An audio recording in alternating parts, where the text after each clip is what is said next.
चलिए आज शुरू करते हैं। ज़रा हम देखते हैं, आज 5 जून है, विश्व पर्यावरण दिवस के रूप में आज का दिन मनाया जाता है। चलिए इसके बारे में हम थोड़ा जानने की कोशिश करते हैं।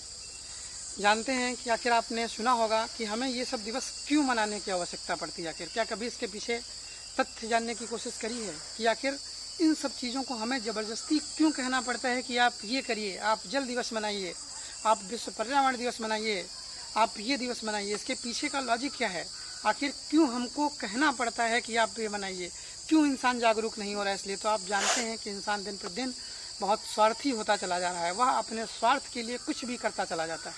आप देख रहे होंगे, कहीं कोई कॉलोनी बननी है तो पेड़ काट दिए जाते हैं, कहीं कोई रोड बननी है तो उसके रोड के किनारे किनारे पेड़ काट दिए जाते हैं। लेकिन ये कभी कोई इस चीज़ का जिम्मा नहीं लेता कि आखिर जितने पेड़ हमने काटे हैं या जिस चीज़ को बसाने के लिए हमने, ठीक है, बाग या बगिया उजाड़ी हैं, उन चीज़ों को क्या हमें फिर से लगाने की आवश्यकता है कि नहीं है?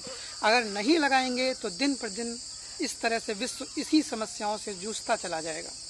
इसलिए हमको क्या करना पड़ता है? हमें हर चीज़ के लिए जागरूक होना पड़ता है, जागरूक करना पड़ता है कि आखिर हमको ये चीज़ मनानी है कि कम से कम इसी बहाने हम कुछ तो याद करेंगे। यानी आप ये कह सकते हैं कि इसी बहाने हम कम से कम ये तो याद आएगा कि हाँ, हमें पर्यावरण दिवस मनाना है, तो आज दिखावा ही सही कम से कम एक पेड़ तो लगाएंगे दिखाने के लिए। हो सकता है वो पेड़ कब हमको, आप कह सकते हैं कि जीवन रक्षा प्रदान कर दे। आप नहीं सोच सकते हैं इस चीज़ के बारे में। तो चलिए ज़रा हम इसके इतिहास के बारे में जान लेते हैं। तो जो आपका विश्व पर्यावरण दिवस है, इसको सबसे पहले 1972 ईस्वी में, ठीक है, स्वीडन की राजधानी स्टॉकहोम में मनाया गया। इस समय वहाँ पर इस दिन एक सम्मेलन का आयोजन किया गया, जिस सम्मेलन में भारत की तरफ से तत्कालीन प्रधानमंत्री इंदिरा गांधी सम्मिलित हुई। इस सम्मेलन में यह निर्णय लिया गया कि राष्ट्रीय संघ, ठीक है, पर्यावरण कार्यक्रम हर बार या हर वर्ष मनाया जाएगा, जिसके परिणाम स्वरूप हम क्या करेंगे, लोगों को जागरूक करते चले जाएंगे कि हमें क्या करना है, अपने पर्यावरण को बचाना है। यानी पर्यावरण के प्रति हमें जागरूक होना है, हमें पेड़ लगाने हैं, हमें पर्यावरण की रक्षा करनी है, ठीक है। इस तरह से हम जागरूक होते चले जाएंगे। तो आखिर देखिए क्या है, आप देख रहे होंगे पर्यावरण प्रदूषण के दुष्परिणाम, ठीक है। इंसान अपने स्वार्थ के चक्कर में ये भूल जाता है कि हमारे लिए कौन सी चीज़ें ज़रूरी हैं, कौन सी चीज़ें हमारे लिए फ़ायदेमंद हैं, कौन सी चीज़ें हमारे लिए फ़ायदेमंद नहीं हैं, ठीक है। पेड़ लगातार कट रहे हैं, कोई भी पेड़ लगाने को तैयार नहीं है। तो आप ये कह सकते हैं कि हमें क्या करना चाहिए, पेड़ लगाना चाहिए, अपने पर्यावरण को बचाना चाहिए, ठीक है। इस क्रम में आप ये कह सकते हैं कि जो हर साल एक थीम रखी जाती है पर्यावरण बचाओ के लिए, कि हम क्या करें, इस थीम के तहत एक प्रण लिया जाता है कि हमको क्या करना है, ये चीज़ करनी है। तो इस साल यानी 2021 की जो थीम है वो है पारिस्थितिकी तंत्र की बहाली, यानी इकोसिस्टम, ठीक है। आप ये कह सकते हैं जो आपका रीस्टोरिंग है या रीस्टोरेशन है, ठीक है, वो क्या करना है, आपको इकोसिस्टम को रीस्टोर करना है। आखिर पारिस्थितिकी तंत्र की बहाली की ज़रूरत क्या पड़ी हमें? आप देखते हैं इस समय दिन प्रतिदिन जो पर्यावरण है वो प्रदूषित होता जा रहा है। वायु सांस लेने लायक नहीं बच रही है। तभी आप देख रहे होंगे इस समय कहीं हमें ऑक्सीजन सिलेंडर की ज़रूरत पड़ती है। पहले भी लोग बीमार होते थे, क्या इस तरह की ज़रूरतें पड़ती थी? नहीं पड़ती थी, ठीक है। तो इस समय क्या है, सांस लेने लायक या आप कह सकते हैं शुद्ध वायु ही नहीं बची है, जिसके लिए हमको क्या करना पड़ता है, कहीं ऑक्सीजन सिलेंडर लेने पड़ते हैं, कहीं किसी चीज़ की आवश्यकता होती है। तो हमें इस चीज़ को, अभी समय है, अभी हमें चेत जाना चाहिए, अभी हमें सतर्क हो जाना चाहिए, तभी हम क्या करेंगे, इस चीज़ से उबर सकते हैं।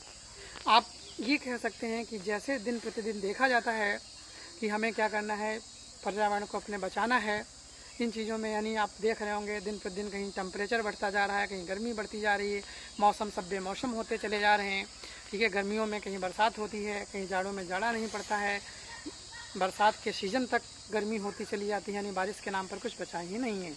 क्यों? जब पेड़ पौधे ही नहीं बचे हैं तो जो मौसम है, यानी जो हमारा इकोसिस्टम है, जो हमारा पारिस्थितिकी तंत्र है, वो आपका क्या हो रहा है, गड़बड़ हो रहा है। इस चीज़ को हमें बचाना है। जैसे कहा जाता है ना कि एक पेड़ 100 पुत्र समान, यानी जितनी मदद या जितना ख्याल हमारा 100 पुत्र नहीं रख सकते हैं, उतना ख्याल हमारा एक पेड़ रख सकता है, ठीक है। आपने सुना होगा, पहले कहा जाता था नीम, पीपल, बरगद, इन सबको हमेशा ये माना जाता था कि आखिर देवताओं के वास हैं। कारण इनका ये था कि लोग क्या करते थे, इनकी भी कद्र नहीं करते थे, पता चला इसको भी काट दिया गया। तो इसलिए एक चीज़ बना दी जाती है, जब हमारे यहाँ कोई चीज़ अति से ज़्यादा, यानी कह सकते हैं हद से ज़्यादा होने लगती है, तो हम इस तरह का सिस्टम कर देते हैं कि ये इसको भगवान या आस्था से जोड़ देते हैं, ताकि उसी बहाने ही से ही हम कम से कम उस चीज़ की रक्षा तो करें। तो जो बरगद है, पीपल है, नीम है, ये सब ऐसे पेड़ होते हैं जो बहुत ज़्यादा ऑक्सीजन का, ठीक है, उत्पादन कर लेते हैं। इसलिए क्या कह दिया जाता है, ये बता दिया जाता है कि इसमें इस देवता का वास है, उस देवता का वास है, ताकि हम इस चक्कर में कम से कम इन चीज़ों को काटें ना, ठीक है। पर्यावरण को हम बनाएं। आप ये शपथ लें कि हमें क्या करना है, पेड़ लगाने हैं, हर हाल में पेड़ लगाने हैं, इसकी हमें शपथ लेनी चाहिए। खुद भी लगाएं, दूसरों को भी मोटिवेट करें कि आप पेड़ लगाइए। कम से कम अपनी लाइफ में आप इस पर्यावरण से उद्धार होकर जाइए, यानी पर्यावरण का कर्ज लेकर यहाँ से मत जाइए। अगर आपने जितनी ऑक्सीजन या जितना वायु या जितना जो कुछ भी यहाँ से लिया है, कम से कम इस पर्यावरण को इतना कुछ दे कर जाइए, ठीक है। चलिए, जय हिंद।